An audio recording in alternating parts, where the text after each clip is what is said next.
చూస్తా ఉన్నా 3-4 రోజుల నుంచి ఇలా ఎగురుతున్నాడు. ఎవడు చేసింది వానికే చుట్టుకుంటుంది అంటారు చూడు. ఆడేంది ఒక అపార్ట్మెంట్లో ఎన్ని ఓట్లు వెళ్ళినాయి? 43 43 అరే బేవకూఫ్ కేటీఆర్, ఈయన 43 ఓట్లు వెళ్ళినాయి. అవి నీ టైంలోనే ఎన్రోల్ అయ్యి ఉంటాయి వెరిఫై చేస్తే. బోధనలో ఒకటే ఇంట్లో 42 దొంగ పాస్పోర్ట్లు వెళ్ళినాయి నీ హయాంలా. ఓటేంది పాస్పోర్ట్ ఏంది బంగ్లాదేశ్ వానికి మయన్మార్ వానికి?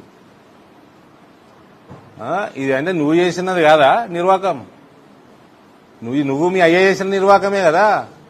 మీరు దొంగోట్లు చేయించుకోలేదా? ఇష్టానుసారంగా ఓటు బ్యాంక్ రాజకీయాల కోసం ఒక్కొక్క ఇండ్లల్లో 10ల సంఖ్యలో ఓట్లు ఎన్రోల్ చేయించుకోలే మీ దాంట్లో, మీ ప్రభుత్వంలో.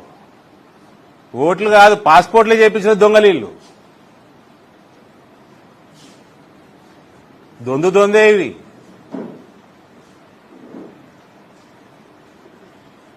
మళ్ళా నేను పేరు తీసుకోను, మీకు అర్థమైంది రాసుకోండి. ఈ కేటీఆర్ కేసీఆర్ హయాంలా జూబ్లీ హిల్స్ క్లబ్లలో విచ్చల విడిగా డ్రగ్స్ సరఫరా అవుతుండే. ఈ ఈవినింగ్ క్లబ్స్, పబ్బులు, క్లబ్బులు ఇవన్నీ జూబ్లీ హిల్స్ లో రోడ్ నెంబర్ 45 36లోనే అత్యధికంగా ఉంటాయి. ఇప్పుడు వచ్చే ఏదైతే ఎలక్షన్ వస్తుందో ఆ కాన్స్టిట్యున్సీలనే ఉంటాయి. డ్రగ్స్ సరఫరా అత్యధికంగా ఉంటుండే కేటీఆర్ హయాంలా. జూబ్లీ హిల్స్ లా, లోకల్ జూబ్లీ హిల్స్ లా ఎవరు కనుసన్నలో నడుస్తుండే?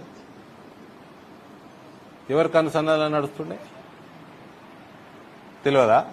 మళ్ళా కొందరు సినిమాల్లో, కొందరు ఇన్ఫ్లుయెన్షియల్ పీపుల్ దొరుకుతారు. దొరికిన వాళ్ళని కేటీఆర్ నువ్వు ఇచ్చిపెట్టియలే మీ డిపార్ట్మెంట్, పోలీస్ డిపార్ట్మెంట్లో. సమాజానికి డ్రగ్స్ అలవాటు చేసే దాంట్లో జూబ్లీ హిల్స్ నాయకుడు, మీ టీఆర్ఎస్ నాయకుడు ఎవరుండే మరి అప్పుడు?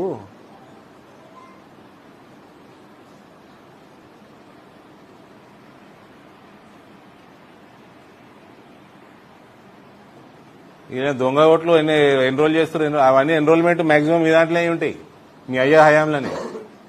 ఓటు ఎన్రోల్మెంట్ కాదు, పాస్పోర్ట్లు కూడా దొంగ పాస్పోర్ట్లు ఎన్రోల్మెంట్ చేయించారు మీరైతే.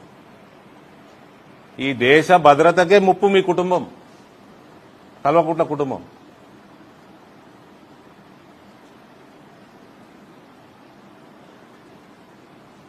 ఇప్పుడు టీఆర్ఎస్ పార్టీ కుక్క కూడా అంతలేదు.